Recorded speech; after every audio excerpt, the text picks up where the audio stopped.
Hi friends, welcome to મોમલી together. તો નર્સિંગની પ્રોસેસ જ્યારે કોઈ ઇન્ટરનેશનલ નર્સ ચાલુ કરે ત્યારે એવું વિચારે કે સૌથી પહેલું સ્ટેપ એટલે ડિગ્રી ઇવેલ્યુએટ કરાવડાવવાની. ઈધર પછી ઇન્ડિયાથી યુએસએ કરાવડાવવાની હોય કે ઇન્ડિયાથી કેનેડા કરાવડાવવાની હોય, રાઈટ? તો શું એ સાચું સ્ટેપ છે ખરા? ના, એકચ્યુઅલી નોર્મલી જ્યારે આપણે બધી રીતે સર્ચ કરતા હોય પ્રોસેસ સ્ટાર્ટ કરવાની હોય એના પહેલાં કાં તો કોઈને પૂછતા હોય તો બધા એવું જ કે તમારી ઇવેલ્યુએશન સર્વિસીસ સ્ટાર્ટ કરી દો, તમારા ડિગ્રી અને બધા નર્સિંગ રેકોર્ડ ઇવેલ્યુએટ કરાવી દો.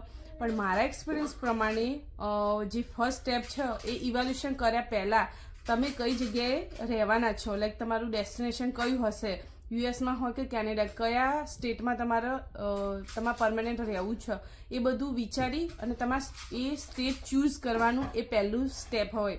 કારણ કે એના પાછળ બહુ બધા રીઝન છે કે સ્ટેટ કેમ ચૂઝ કરવાનું. તો પહેલું રીઝન એ છે કે બધા સ્ટેટ પ્રમાણે અહીંયા રૂલ્સ અલગ અલગ હોય. તો એનું લાઇસન્સિંગની પ્રોસેસ અલગ હોય, ઇંગ્લિશ રિક્વાયરમેન્ટની પ્રોસેસ અલગ હોય.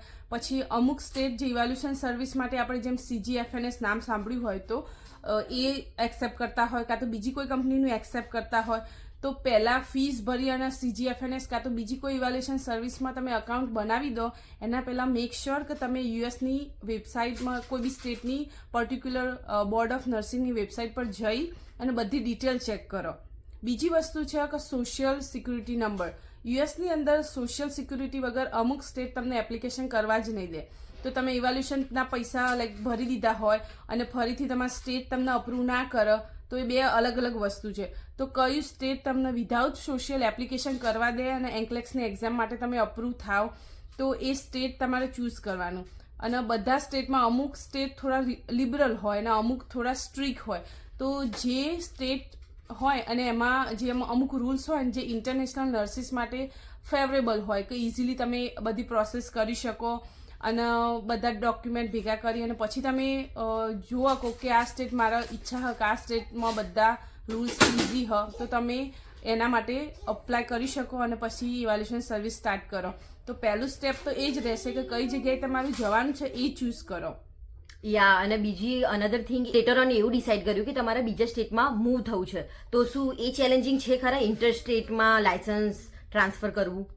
ના, એકચ્યુઅલી એકવાર તમારી જોડે યુએસમાં કોઈ બી એક સ્ટેટનું લાયસન્સ આવી જાય નર્સિંગનું તો બીજા સ્ટેટમાં લાયસન્સ ચેન્જ કરવાની પ્રોસેસ તમારે કરવી તો પડે જ, પણ એટલી બધી ડિફિકલ્ટ નહીં કે બહુ જ વાર લાગે કે બહુ ફીસ હોય. એ વેરી ઇઝી હોય કે તમારે ખાલી એપ્લિકેશન ભરવાની અને કોઈ બી રિક્વાયરમેન્ટ થોડી આગી પાછી હોય તો તમે એ ફિલઅપ કરી દો અને તમારા બીજા સ્ટેટનું લાયસન્સ આવી જાય. નોર્મલી મારા એક્સપિરિયન્સ પ્રમાણે ઇન્ટર સ્ટેટ જે નર્સિંગ લાયસન્સ ચેન્જ કરવાનું એને વેરી ઇઝી પ્રોસેસ હોય. એટલે તમે એકવાર એક જગ્યાએ આવી ગયા, તમને ગમતું નથી કે તમને વેધર કે કંઈ બી તમે જે પ્રમાણે વિચાર્યું તે નથી તો તમે બીજા સ્ટેટમાં જઈ શકો, તમારું લાયસન્સ બી ટ્રાન્સફર કરી શકો. અને good thing with the nursing profession એટલી બધી ઓપોર્ચ્યુનિટી મળી રહેશે કે જોબ બી ઇઝીલી તમે ફાઇન્ડ કરી શકશો.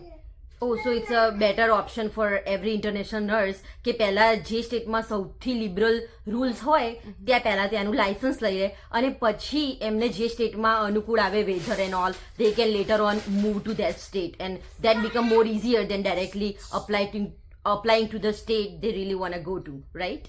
Yes, exactly. So this is going to be first step for any international nurse. Choose your US state first.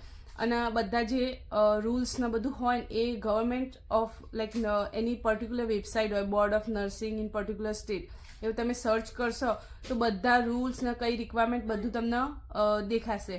અને આ વિડીયોમાં અમે આ પહેલું સ્ટેપ કવર કર્યું છે.